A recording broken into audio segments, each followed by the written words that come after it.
Mr. Transformers 96 here with another video, and I'm going to be talking about some newly shown items. This is from the Transformers Hasbro Studio series, and it is the Leader Class Megatron from Dark of the Moon, and the Leader Class Jetfire from Revenge of the Fallen. So overall, I am super excited about this. I've been really enjoying the Studio series. It might be like my favorite toy line of the year, actually. There's just been, going back and making characters that we've never had before, and making characters that they did make, but making them better. And this is an example of that second one here, especially with the Megatron. So let's talk about it. The Megatron from Dark of the Moon, it's one of my favorite designs of Megatron. I like it. He's got a simple design, but it's very grimy and kind of gritty, which I kind of like. And what he turns into, I think, is a very neat vehicle as well. The issue with the original one, because I actually really like the original one. I'm a big fan of it. I loved it when I got it. I still love it. I think it's a great figure. But one of the biggest issues I have with it is the scale. It's only a Voyager class when this definitely, of course, needed to be a Leader class, and it was the first time that they made Megatron without making him in the Leader class series. So to finally get this this version of the character in the Leader class form is wonderful, and the figure itself does look good. It looks very stiff in this position. It doesn't look super it looks very static in the way it's standing. The legs look super boxy at the bottom, and then they really thin up towards the thighs, which is definitely a shame. The arms look pretty proportionately bulky though, and then the body, it's hard to see because of the fabric on it, but the body looks decent, and then the head, who knows, it's really hard to tell. The fabric, I'd rather that they did what they did with I'd rather they do what they did before and give us like that kind of rubber piece that acted like the cloth instead of the actual cloth, because the cloth that they're using here is like a paperish cloth, so it doesn't hang well. It looks a little ridiculous in my opinion. So I would have preferred they just used a sculpted rubber piece. I think that would have looked a lot better. He does come with the gun, which I think is very cool. That's something that the original one did not come with. And then he has and then his hands look very accurate as well. That's something that the original one didn't really, or it had the hands on like the left arm where it was good, but it wasn't quite great on the right.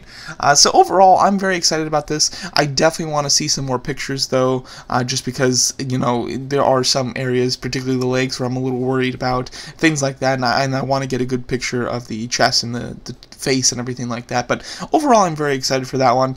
The car mode, it looks great. Looks like a big improvement on the original one. Then the original one was good, but they've really added all the spike pieces, particularly towards the front of the vehicle, which I think looks awesome. So I'm quite into that. Overall, cannot wait for that Megatron figure. Now on Jetfire. Jetfire is like one of two characters that I don't own. Like, I have every single character that they've made from every single movie except for Jetfire and Wheelie. Those are the two that I don't have. At the time that Revenge of the Fallen came out, I wasn't collecting Autobots. I was strictly collecting Decepticons. So by the time that I started collecting Autobots and going back and buying some of the ones that I didn't have before, Jetfire was a bit expensive, and he's never been like one of my favorite characters. I find him a little annoying in the movie, so I never ended up getting him, although I've always wanted him. So this is my chance, which is great.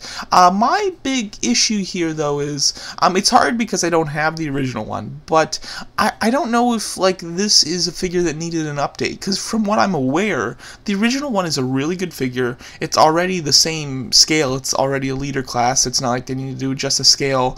So I'm unsure if like this is a character that they're going to be improving on, because the original one is really great already. The one thing that I can see like an improvement on is the color. The original one used some more like gray, almost like a bluish gray, for some of the interior parts of the robot, while this one is using more of a strictly black with some silver decals, which I think is more accurate color wise. Now, one thing I'm very confused about is, why is he holding an axe? Am I crazy, or does he have an axe in his right hand?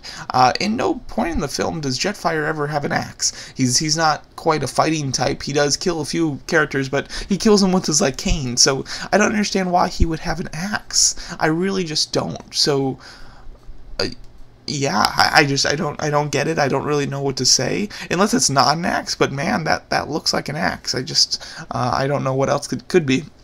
So I think that's odd, but as you can see, in his left hand he does have his cane. I'm having trouble spotting where his face is, like, because you can kind of see, I think that these are kind of like the side gills like these, and then I think this is like the chin hair like this, but I don't really see a face in here, and like his face would be massive unless like these are the eyes, but man, that would just be like the biggest face ever. That would look really strange. So I really, it's hard for me to tell what I'm looking at, to be honest. So, in my opinion, this is a strange figure. I definitely want to see some more I want to see some closer images of it to make sure that he doesn't have like a huge face, and also it's just I'm not sure if it's a character that needed an update. However, for me personally, I am glad that that this update exists so that I have an opportunity to purchase the figure, since I never got it when it originally came out. So this is quite exciting. This is mainly exciting just to see that the Studio Series line is continuing. There were just a few days before this event, there were a rumored list that was leaked by a pretty solid source, showcasing some of the characters that they're working on, and there's a ton that they're working on. There's rumors that they're doing Lawn Haul, Rampage is on the list, Bone Crusher. There's a lot of figures coming up, which is extremely exciting. So I cannot wait for this series to continue. I'm very excited for that Megatron. I'm cautiously excited about that Jetfire, because the more I look at it, the more that looks like the face, and that just is a huge face. It just looks weird. So yeah, I definitely want some better pictures of these characters, because at the moment, this is the only photo that we have of these two figures. But I'm sure, and probably later today, we'll get closer images of these and get some really nice images. So yeah, so let me know what you guys think about the Studio Series continuing, and specifically what you think of these two figures, being the Dark of the Moon Megatron and the Revenge of the Fallen Jetfire, both leader class figures. Let me know what you guys think, and thanks so much for watching.